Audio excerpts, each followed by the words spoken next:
The morning sun cast long shadows across the grounds of Kensington Palace as Catherine, Princess of Wales, stood by the window of her private sitting room. Her fingers traced the cool glass while she watched William playing with their children in the garden below.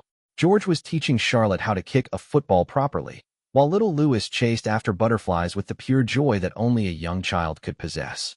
The scene should have filled her with warmth and happiness, but, instead, a heavy weight pressed against her chest. It had been 3 months since the doctors delivered the news that changed everything. The words still echoed in her mind with crystal clarity. "I'm sorry, Your Royal Highness, but the cancer has progressed more aggressively than we initially hoped." The oncologist's voice had been gentle but firm, his eyes filled with the kind of compassion that medical professionals reserve for the most difficult conversations. "We're looking at months, not years." Catherine had listened to those words with the same composure she had maintained throughout her public life. Years of royal training had taught her to keep her emotions in check, to present a calm facade even when her world was crumbling around her. But when she returned home that evening and saw William's hopeful face waiting for good news, something inside her broke just a little bit more. She had not told him the full truth immediately. How could she? How could she look into the eyes of the man she loved more than life itself and tell him that their time together was running out? Instead, she had simply said the treatment was ongoing, that they would need to take things one day at a time. It was not exactly a lie, but it was not the complete truth either. William had been her anchor since their university days at St. Andrews. She remembered their first meeting so clearly. She had been walking across the campus quad, her long dark hair catching the Scottish breeze, when she literally bumped into the tall, sandy-haired young man who would become the center of her universe. He had been so apologetic, so genuine in his concern for her scattered books and papers. There had been no pretense, no awareness of his royal status in that moment. He was just William, a slightly awkward but incredibly kind young man who made her laugh even as he helped gather her belongings. Their friendship had grown slowly, built on late-night study sessions, shared meals in the university cafeteria, and long walks along the Scottish coast. Catherine had known who he was, of course. Everyone at St. Andrews knew that Prince William was among their classmates. But she had seen past the title to the person underneath, someone who struggled with the weight of expectation, who yearned for normalcy, who wanted desperately to be loved for himself rather than his position. When their relationship evolved from friendship to something deeper, Catherine had understood the magnitude of what she was accepting.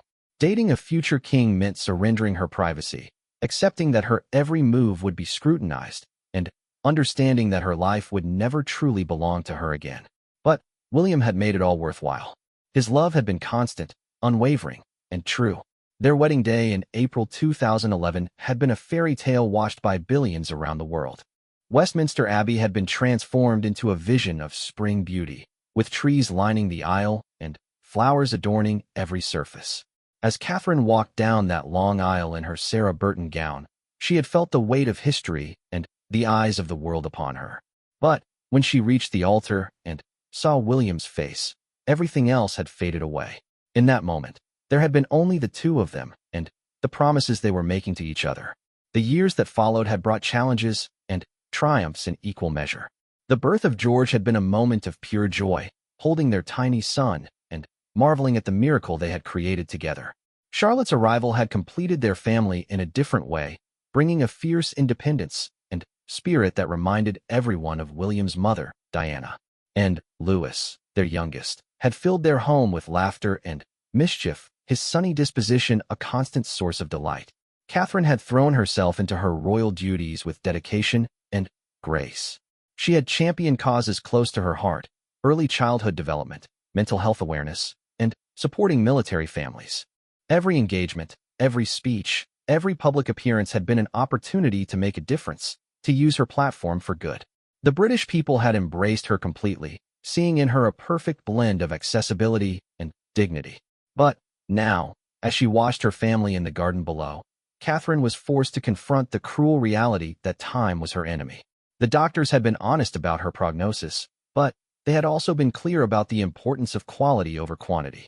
She could spend her remaining months in hospital beds and treatment rooms, fighting a battle that might buy her a few extra weeks. Or she could choose to live fully in the time she had left, creating final memories with the people who mattered most. The decision had not been easy, but it had been clear. Catherine wanted to say goodbye properly. She wanted to ensure that William and the children would be okay without her. She wanted to tie up loose ends, to say the words that needed to be said, to leave behind a legacy of love rather than regret. The most difficult part would be telling the children. George, at 11, was old enough to understand the finality of death, but still young enough to be devastated by it. Charlotte, 9, was sensitive and intuitive, often picking up on emotions that adults tried to hide. And Louis, at just 5, would struggle to comprehend why Mummy would not be coming home one day. William had begun to suspect that something was wrong. He knew her too well, had been attuned to her moods and feelings for too many years to miss the subtle changes. The way she lingered over bedtime stories with the children, the increased frequency of their family photo sessions, the manner in which she touched his face when she thought he was sleeping, these small moments had accumulated into a growing sense of unease. That evening, as they prepared for bed, William finally asked the question that had been haunting him for weeks. "Kate, is there something you're not telling me about the medical results?" His voice was quiet, careful, but she could hear the underlying fear. Catherine sat on the edge of their bed, her hands folded in her lap. She had rehearsed this conversation in her mind countless times, but now that the moment had arrived, all her carefully planned words seemed inadequate. "How do you tell the person you love most in the world that you are dying?" "The cancer has spread more than we hoped," she said finally, her voice steady despite the tears that threatened. "The doctors say that further treatment would only delay the inevitable, not change the outcome." William's world stopped. He had prepared himself for many things in his role as future king: state crises, political upheavals, personal scandals, but nothing had prepared him for this. The woman who had been his constant companion, his closest advisor, his greatest love, was telling him that their time together was ending.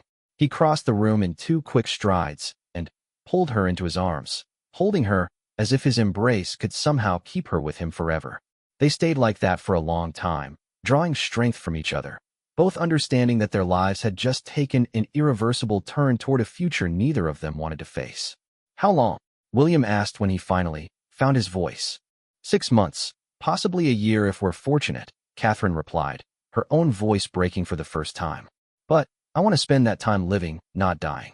I want to create beautiful final memories with you and the children. I want to say goodbye properly." William pulled back to look at her face, memorizing every detail as if seeing her for the first time and the last time simultaneously. Her strength in this moment amazed him, just as it had throughout their marriage. Even facing her own mortality, Catherine was thinking of others, planning to make their inevitable goodbye as gentle as possible for everyone involved. That night, they held each other close and talked until dawn. They discussed practical matters, how to tell the children, when to inform the palace, how to manage the public announcement. But mostly, they talked about their love, their memories, and their hopes for the time they had left. It was the beginning of the most difficult chapter of their lives, but also, in its way, the most precious. The weeks that followed Catherine's revelation brought a strange mixture of normalcy and profound change to their lives. On the surface, their daily routines continued much as they always had. The children went to school, William attended his royal engagements, and Catherine maintained her public appearances as much as her strength allowed. But underneath this veneer of ordinary life, every moment carried new weight and meaning. Catherine had insisted on telling the children together, creating a safe space where questions could be asked and emotions could be freely expressed. They chose a quiet Sunday afternoon in their private sitting room at Adelaide Cottage, away from staff and official duties. The children were playing a board game on the carpet when William and Catherine settled onto the sofa, their serious expressions immediately catching George's attention. "Is everything all right, Mummy?" Charlotte asked with the intuitive sensitivity that had always marked her personality. She could sense tension in a room before adults even realized it existed. Catherine reached out and took each of her children's hands, drawing them closer. "We need to talk to you about something very important," she began, her voice gentle but clear. "You know that Mummy has been sick, and that the doctors have been working hard to help me get better." The 3 children nodded, their young faces showing varying degrees of understanding and concern. George, the eldest, was already beginning to piece together implications that his younger siblings had not yet grasped. "Sometimes, even when doctors try their very best, they cannot fix everything that goes wrong with our bodies," Catherine continued. "The illness that I have is very serious, and The doctors have told us that it will not get better. This means that Mummy is going to die. The words hung in the air like a physical presence, heavy and undeniable. Louis, at 5, looked confused rather than devastated, not fully comprehending the permanence of death. Charlotte's eyes filled with tears immediately, while George sat perfectly still, his young mind processing information that no child should ever have to absorb. When George asked quietly, his voice surprisingly steady for an 11-year-old boy. "We don't know exactly," William answered, speaking for the first time. "It could be several months, maybe longer. But we wanted you to know so that we can spend this special time together, making beautiful memories and telling each other how much we love each other every single day." Charlotte threw her arms around Catherine's neck, sobbing with the raw emotion that only children can express. "I don't want you to die, Mummy. Can't the doctors try harder? Can't we go to different doctors?" Catherine held her daughter close, her own tears flowing freely now. "Oh, my darling girl, I don't want to leave you either. If love could make me better, I would live forever because of how much you and George and Louis and Daddy love me. But sometimes our bodies make decisions that our hearts don't agree with." Louis climbed into William's lap, still struggling to understand. "Does dying mean you'll be like the butterflies that stop flying?" he asked innocently. William's heart broke at his youngest son's attempt to make sense of loss through the lens of his limited experience. "Yes, buddy," he managed. "It means Mummy's body will stop working, but her love for us will never stop. That love will live in our hearts forever." The conversation continued for hours, with questions and tears and tight hugs. Catherine and William answered every query with honesty appropriate to each child's age, never minimizing the reality of what was coming but always emphasizing the love that would endure beyond physical presence. They talked about heaven, about memories, about the ways that people who die continue to live on in the hearts of those who love them. In the days that followed, the children's reactions varied as they processed the news. George became more protective, often staying close to Catherine and trying to help with small tasks around the house.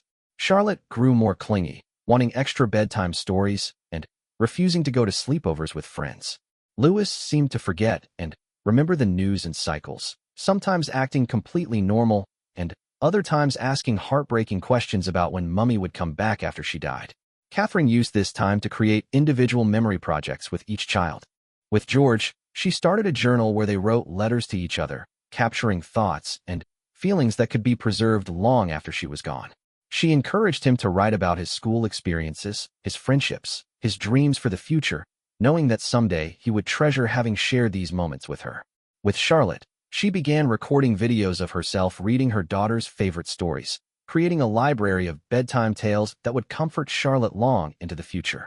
They also started a special photo album together, going through years of family pictures, and Catherine sharing the stories behind each image, the context that would be lost if not preserved now. For Louis, who was too young for complex memory projects, Catherine focused on simple, joyful experiences. They spent hours in the garden, planting flowers that would bloom after she was gone. She taught him to bake her special chocolate chip cookies, guiding his small hands as he measured ingredients and stirred batter. These sensory memories would stay with him long after cognitive memories faded. William struggled with his own grief while trying to support the children through theirs. The man who had lost his own mother at a young age now faced the prospect of his children experiencing similar loss. The parallel was almost too painful to bear, but it also gave him insight into what his children would need in the difficult years ahead. He began making his own preparations, though they were different from Catherine's memory projects. William started documenting family traditions, writing down the recipes Catherine used for special occasions, recording her methods for handling childhood crises, capturing the 1,000 small details that made her such an extraordinary mother. He knew that someday the children would want to understand not just who their mother was, but how she had loved them. The palace staff noticed the changes in the family's routine without being told explicitly what was happening. Catherine's protection officers were briefed on her medical condition for security purposes, but the full truth was kept to a small circle of trusted individuals. Household staff saw the increase in family time, the canceled evening engagements, the way the prince and princess held hands more often and hugged their children more tightly.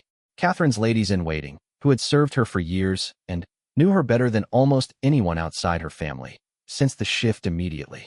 These women, who had managed her wardrobe and schedule through countless official events, now found themselves handling more personal requests, organizing family photo sessions, coordinating with favorite charities for final visits, managing Catherine's desire to write personal letters to people who had been important in her life. The decision of when and how to inform the public weighed heavily on both William and Catherine. They knew that her illness would eventually become apparent, that the British people who had embraced her so completely deserved to know the truth. But they also wanted to protect their children's privacy during this difficult time and maintain some semblance of normal family life for as long as possible. Catherine's public appearances became more precious and poignant, though the public was not yet aware of why. Her visit to a children's hospital in late autumn took on special significance as she spent extra time with each young patient, understanding in a way she never had before the preciousness of time and the courage required to face uncertainty. The photographs from that day showed her usual warmth and engagement, but those close to her could see something different in her eyes, a depth of empathy born from her own confrontation with mortality. Her final solo engagement was at the Early Childhood Development Center she had championed for years. Standing before an audience of educators, parents, and caregivers, Catherine spoke about the importance of nurturing young minds and hearts, her words carrying weight that the audience could not fully comprehend. She talked about legacy, about the lasting impact of love and attention given to children, about the way caring adults could shape entire futures with their presence and dedication. "Every moment we spend with our children matters," she said, her voice strong and clear. "Every story we read, every hug we give, every time we listen to their questions and concerns, these interactions create the foundation of who they will become. We may not always be physically present with our children as they grow, but the love we give them, the security we provide, the values we teach, these become part of who they are forever." The audience, thinking she was speaking generally about parenting philosophy, nodded in agreement and applauded warmly.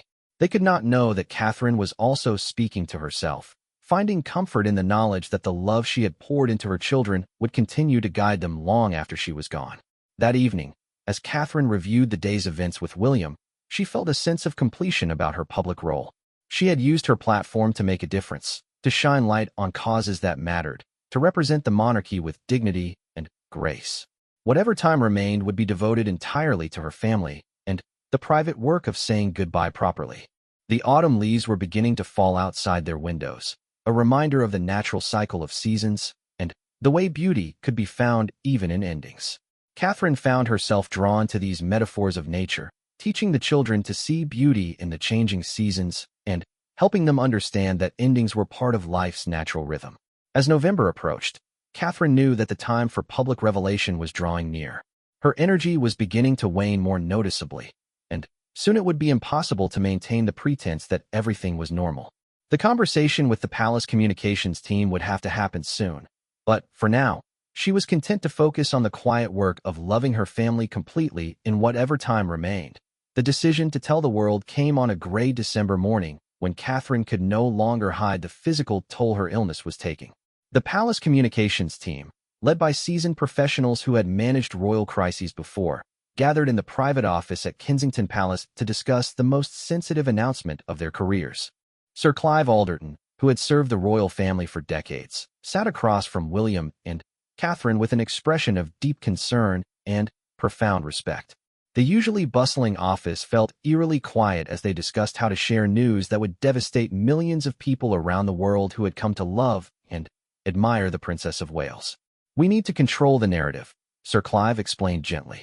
"Once this information becomes public, the media attention will be overwhelming. We must ensure that the focus remains on your Royal Highness's dignity and the family's privacy during this time." Catherine nodded, her hands clasped tightly in her lap. Despite the weight of the moment, she maintained the composure that had defined her public persona throughout her years as a royal. "I want the announcement to be honest but hopeful," she said. "People need to understand that while this is difficult news, we are facing it as a family, with love and strength." William reached for her hand, their fingers intertwining in a gesture that had become second nature over their years together. "We also need to think about the children," he added. "They'll be returning to school after the holiday break, and their classmates will know about this. We need to prepare the school, make sure they have the support they'll need." The communications team worked through the night to craft a statement that would convey the necessary information while maintaining the family's dignity.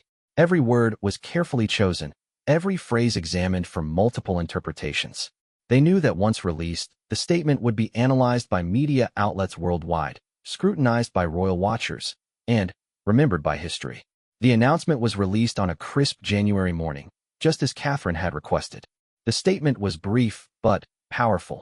It is with heavy hearts that we share news regarding Her Royal Highness the Princess of Wales. Following her courageous battle with cancer, medical professionals have advised that treatment options have been exhausted. The princess continues to face this challenge with remarkable grace and strength, surrounded by the love and support of her family. The Prince and Princess of Wales ask for privacy during this difficult time as they focus on creating precious final memories together. The world's reaction was immediate and overwhelming. Social media platforms were flooded with messages of love and support from millions of people who felt a personal connection to Catherine. News broadcasts interrupted regular programming to share the announcement, with commentators struggling to maintain professional composure while delivering such heartbreaking news. Buckingham Palace and Kensington Palace were inundated with flowers, cards, and gifts from people around the globe. The gates became a shrine of sorts, with thousands of bouquets creating a colorful carpet of love and sympathy. Children drew pictures, adults wrote heartfelt letters, and entire communities organized prayer services and candlelight vigils. The international response revealed the true extent of Catherine's global impact. Presidents and prime ministers issued statements of support, fellow royals from other nations shared their condolences, and ordinary people from every continent expressed their admiration for her grace and strength. The outpouring of love was both comforting and overwhelming for a family trying to maintain some privacy during their most difficult moments. Catherine was deeply moved by the public response, but also felt the weight of so much attention during such a personal time. She and William made the decision to issue one more public statement, this time in Catherine's own words, to personally thank those who had reached out with such kindness. "I am profoundly touched by the incredible outpouring of love and support from people around the world," her statement read. "While William and I are facing the most difficult chapter of our lives, we are sustained by the knowledge that we are not alone in this journey. The prayers, the kind words, the beautiful flowers, and artwork from children, all of these expressions of care give us strength and remind us of the fundamental goodness in the world."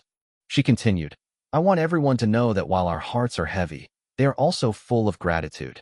Gratitude for the time we have had together as a family, for the opportunities one have had to serve alongside William, and for the countless people who have touched our lives with their generosity and compassion. Please continue to live your lives with joy, love your families fiercely, and remember that even in our darkest moments, there is always light to be found." The statement was vintage Catherine, gracious, thoughtful, and focused on others even during her own crisis. It provided closure for many who had been struggling with how to express their feelings about such devastating news. Meanwhile, the practical aspects of Catherine's condition required careful management.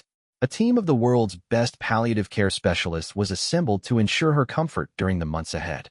The goal was not to extend life at any cost, but to maintain the highest possible quality of life for whatever time remained. Dr. Sarah Manchester, the lead palliative care physician, worked closely with the family to understand Catherine's wishes and priorities. "Our job is to ensure that your Royal Highness can focus on what matters most to you," she explained during their first meeting. "We'll manage any physical discomfort so that you can continue to engage fully with your family and complete any personal goals you may have." Catherine's personal goals were clear and deeply meaningful. She wanted to see George's 12th birthday in July, hoping to reach that milestone that seemed both achievable and significant. She wanted to finish writing individual letters to each of her children for major life events they would face without her, graduations, weddings, the birth of their own children. And she wanted to create a comprehensive guide for William about their family traditions, favorite recipes, and the countless details that made their house a home. The letter-writing project became Catherine's most important daily activity. Working in her private study, she spent hours crafting messages that her children could open on their 16th birthdays, their wedding days, and other significant moments. The letters were deeply personal, filled with memories, advice, expressions of pride, and reassurances of her eternal love. To George, she wrote about the unique challenges of being born into royalty and the importance of staying true to himself despite public expectations. She shared stories about his father as a young man, the qualities that made William such an extraordinary person, and her hopes for the kind of King George might someday become. But, most importantly, she wrote about her love for him as her firstborn, the boy who had made her a mother and changed her life in the most wonderful way. For Charlotte, Catherine's letters focused on the strength and independence she saw in her daughter's spirit. She wrote about the importance of education, the power of kindness, and the way women could change the world through both quiet influence and bold action. She shared her hopes that Charlotte would always feel free to pursue her own dreams and passions, while also understanding the privilege and responsibility of her position. Lewis's letters were filled with stories about his infectious laughter, his creativity, and the joy he brought to everyone around him. Catherine wrote about watching him discover the world with wonder and enthusiasm, and her hopes that he would always maintain that sense of curiosity and delight in simple pleasures. William found himself both amazed and heartbroken by Catherine's dedication to these letters. He would often find her writing late into the evening, her face illuminated by the soft glow of her desk lamp as she poured her heart onto paper for children who would need these words in years to come. "You don't have to do this all at once," he told her one evening, finding her still writing after midnight. "Yes, I do," Catherine replied softly. "These letters are the most important thing I'll ever write. They're my way of continuing to be their mother even when I can't be with them physically." As winter turned toward spring, Catherine's physical condition began to decline more noticeably. The family adjusted their routines accordingly, spending more time at home and reducing travel to a minimum. Catherine's world gradually contracted, but rather than feeling confined, she found peace in the simplicity of focus on what truly mattered. The children adapted to their mother's changing condition with remarkable resilience, though each child processed the reality differently. George became increasingly protective and helpful, often taking on responsibilities beyond his years. Charlotte grew more expressive about her feelings, asking difficult questions, and working through her emotions with the honesty that children possess. Lewis continued to live largely in the moment, providing lightness and laughter that helped the entire family remember to find joy even in difficult circumstances. William struggled with his own grief while trying to be the strong foundation his family needed. The man who had once been the carefree second son of the Prince of Wales now carried the weight of knowing he would soon be raising 3 children alone while preparing for his eventual role as king. The burden was enormous, but Catherine's strength inspired his own, and he found himself rising to meet challenges he had never imagined facing that as spring bloomed around them. Catherine found profound meaning in witnessing the renewal of life even as her own was drawing to a close. The gardens at their various residences became places of special significance, where she could sit quietly with William or the children and watch the world come alive again after winter's dormancy. George's 12th birthday approached in July, and Catherine was determined to make it memorable. Despite her weakening condition, she insisted on planning every detail of his celebration. She worked with the palace chefs to create his favorite meal, shepherd's pie followed by chocolate birthday cake with raspberry filling. She coordinated with William to arrange a private screening of the latest adventure film George had been excited to see, transforming their private cinema into a cozy space with blankets and popcorn. Most importantly, Catherine prepared a special gift for George that would serve as both birthday present and lasting memory. Working with the royal photographers, she arranged a professional portrait session where she could be photographed with each child individually, as well as family portraits that would capture this moment in time. The session required careful scheduling around her good days, when her energy was higher and her spirits brighter. The photographer, Marcus Thompson, had worked with the family for years and understood the poignant nature of this particular session. He approached it with sensitivity and artistry, capturing not just images but emotions, the tenderness between mother and children, the strength Catherine maintained even in her illness, the love that radiated from every interaction.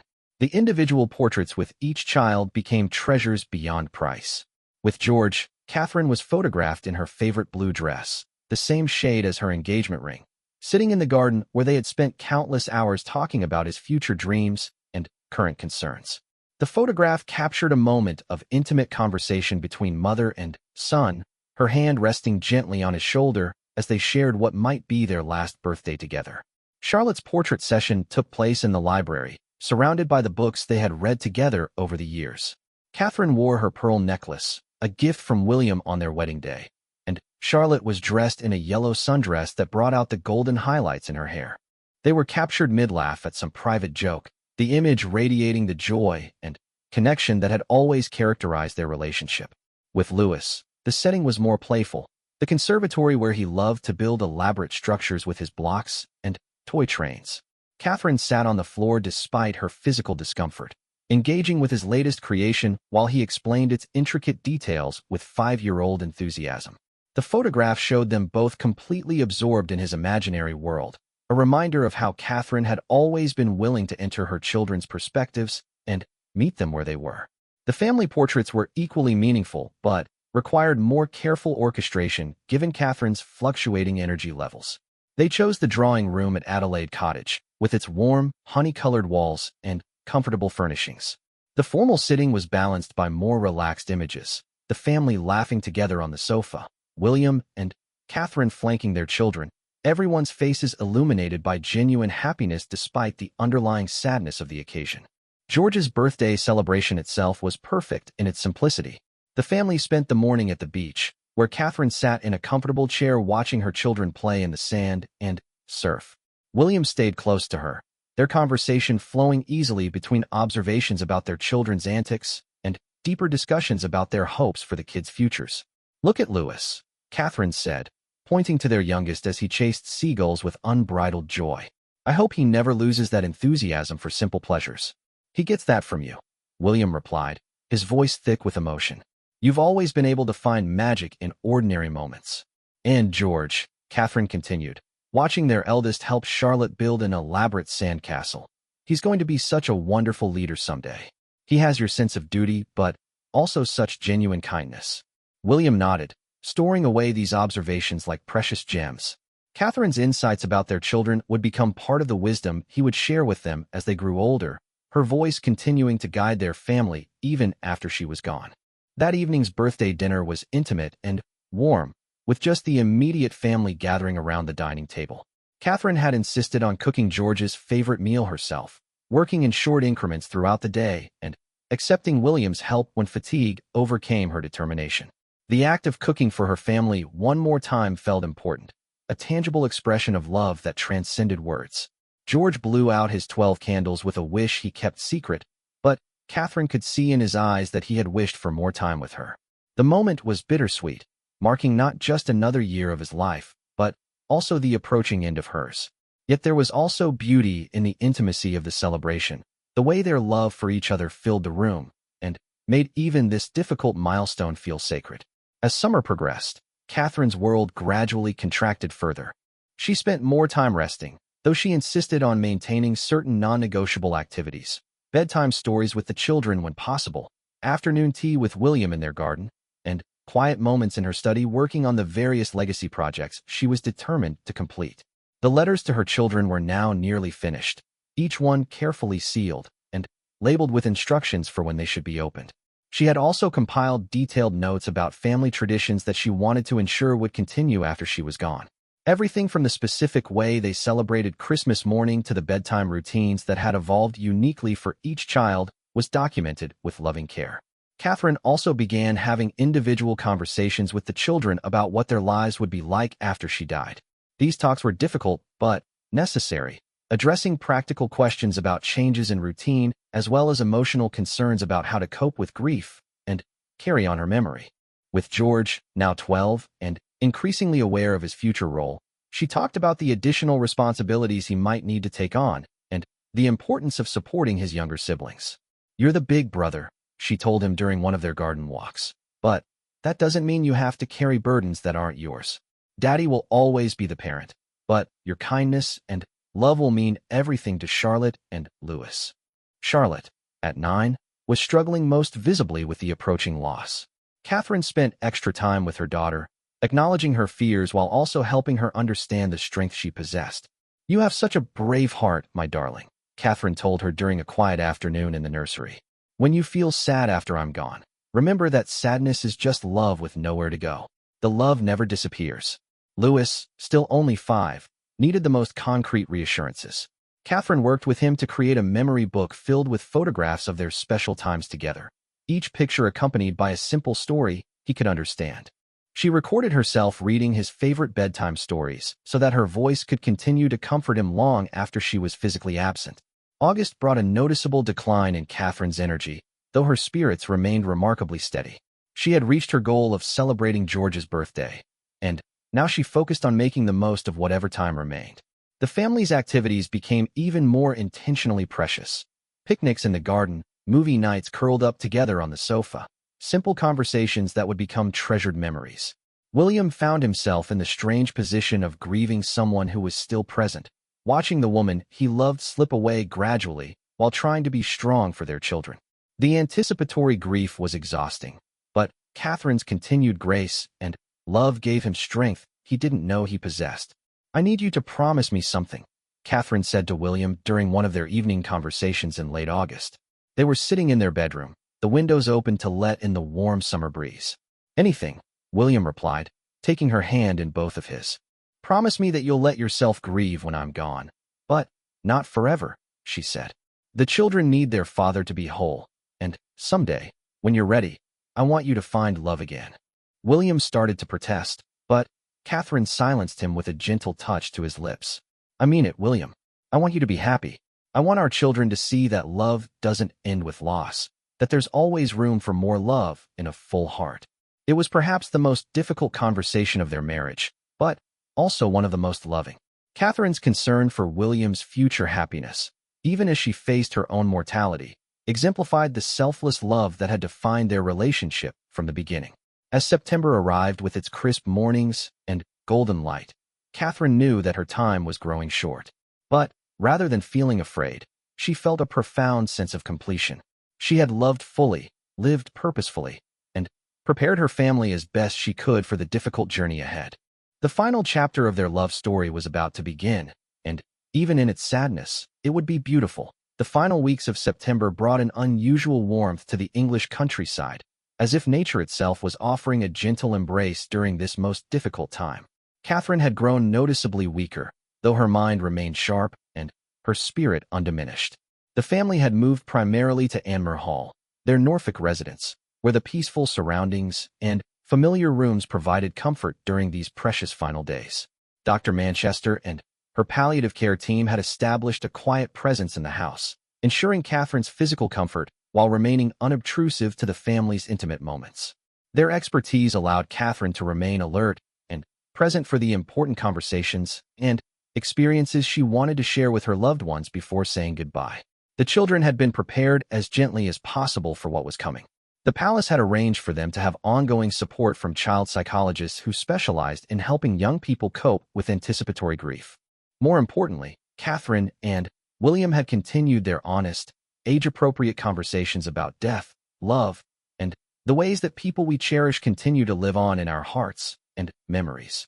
On a particularly beautiful morning in late September, Catherine asked William to help her into the garden one more time. The roses she had planted in their first year at Anmer Hall were blooming magnificently, their rich crimson petals catching the soft morning light. It took considerable effort for her to make the short walk from the house to her favorite bench, but she was determined to sit among the flowers she had nurtured and loved. William settled beside her, wrapping a soft cashmere blanket around her shoulders as they sat in comfortable silence.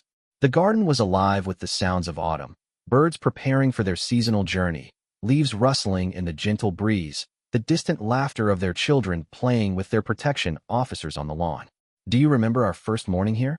Catherine asked, her voice soft but clear. "You were so worried about whether the children would adapt to country life, and Louis immediately got stuck trying to climb that old oak tree." William smiled at the memory.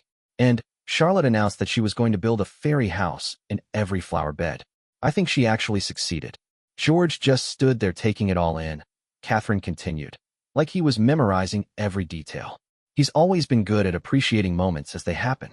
They sat quietly for a while longer, both understanding that this might be Catherine's last time in the garden that had brought her such joy. The roses would bloom again next year and for many years after, but she would not be there to see them. Yet somehow, this knowledge brought peace rather than sadness. The garden would be part of her legacy, a living reminder of her love for beauty and growing things. "I want to see the children one more time together," Catherine said as William helped her back to the house. Not to say goodbye, We've already said everything that needs to be said. I just want to hold them and tell them how proud I am of the people they're becoming." That afternoon, the three children gathered in Catherine's bedroom, a space that had become the heart of the house in recent weeks. George climbed carefully onto the bed beside his mother, while Charlotte curled up on Catherine's other side. Louis, still small enough to fit comfortably, nestled against Catherine's chest, his head resting over her heart. "I want to tell you a story," Catherine said, her arms wrapped around her children. "It's about three of the most wonderful people I've ever known, and how they changed the world just by being exactly who they are." She proceeded to tell them the story of their lives from her perspective. George's first steps in the palace gardens, Charlotte's fierce independence from the day she was born, Louis's infectious laughter that could brighten any room. She talked about their kindness, their curiosity, their unique gifts, and the joy they had brought to everyone who knew them. "The most important thing I want you to remember," Catherine concluded, "is that love is the strongest force in the universe. It's stronger than sadness, stronger than distance, stronger even than death. The love between us will never disappear. It will live in every kind thing you do, every time you help someone who needs it, every moment when you choose to see the beauty in the world instead of only the difficult parts." Charlotte, who had been trying so hard to be brave, finally broke down crying. "I don't want you to go, Mommy. I'm not ready to be without you." Catherine held her daughter close, her own tears flowing freely. "Oh, my sweet girl, I'm not really going anywhere. I'll be in the sunrise that wakes you up each morning, in the flowers that bloom in our garden, in the stories Daddy tells you about our adventures together. Most of all, I'll be right here," she said, placing her hand over Charlotte's heart, "where love lives forever." William watched from the doorway, memorizing this scene of Catherine surrounded by their children, all of them holding each other as if love alone could stop time. He understood that he was witnessing something sacred, a mother's final gift to her children, wrapping them in words of love and hope that would sustain them through the difficult years ahead. That evening, after the children had reluctantly returned to their own rooms, Catherine and William had their own final conversation as a married couple. They lay together in the bed where they had shared thousands of nights, where they had comforted each other through difficulties and celebrated their joys, where they had planned their children's futures and dreamed about growing old together. "Thank you," Catherine whispered in the darkness, "for giving me the most beautiful life I could have imagined." "Thank you," William replied, "for teaching me what love really means, for making me a better man, a better father, a better person in every way." They talked through the night about their favorite memories, their proudest moments as parents, their hopes for their children's futures. They spoke about practical matters too, William's upcoming responsibilities as a single father, the ways he could honor Catherine's memory while still allowing the family to heal and grow. As dawn broke over the Norfolk countryside, Catherine's breathing became more labored. Dr. Manchester was summoned, though there was little to be done except ensure Catherine's comfort during her final hours. The medical team worked quietly and efficiently, their presence compassionate but unobtrusive. The children were brought in to say their final goodbyes.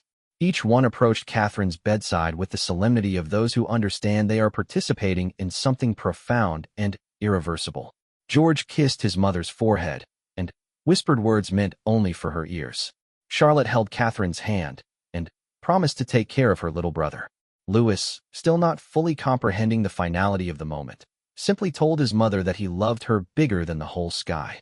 William remained by Catherine's side as the family gradually settled into quiet positions around the room.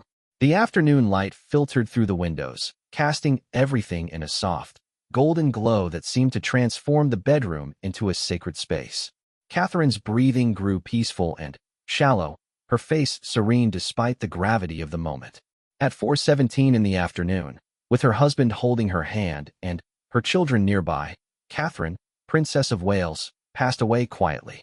The woman who had captured the world's heart with her grace, her warmth, and her unwavering dedication to her family had completed her earthly journey surrounded by the people she loved most. The immediate aftermath was handled with the dignity and efficiency that the royal family was known for, but also with deep personal grief. The children were comforted by close family friends and staff members who had become extended family over the years. William, despite his own devastating loss, immediately stepped into his role as the primary source of strength and stability for his children. The public announcement was made that evening, and once again the world stopped to mourn. The outpouring of love and support was unprecedented, with millions of people feeling as if they had lost a personal friend rather than a distant royal figure. Catherine had touched hearts across cultures, generations, and social boundaries, embodying the very best of what it means to use privilege in service of others. The funeral arrangements reflected both Catherine's position as a future queen consort and her personal wishes for something meaningful but not ostentatious. Westminster Abbey was filled with representatives from around the world, but the service itself focused on celebration of a life well lived rather than elaborate ceremony. William's eulogy, delivered with remarkable composure despite his grief, captured the essence of who Catherine had been, not just as a princess or a public figure, but as a wife, mother, and human being who had made the world better simply by being in it. Catherine once told me that love is the strongest force in the universe, William said, his voice carrying to every corner of the ancient abbey.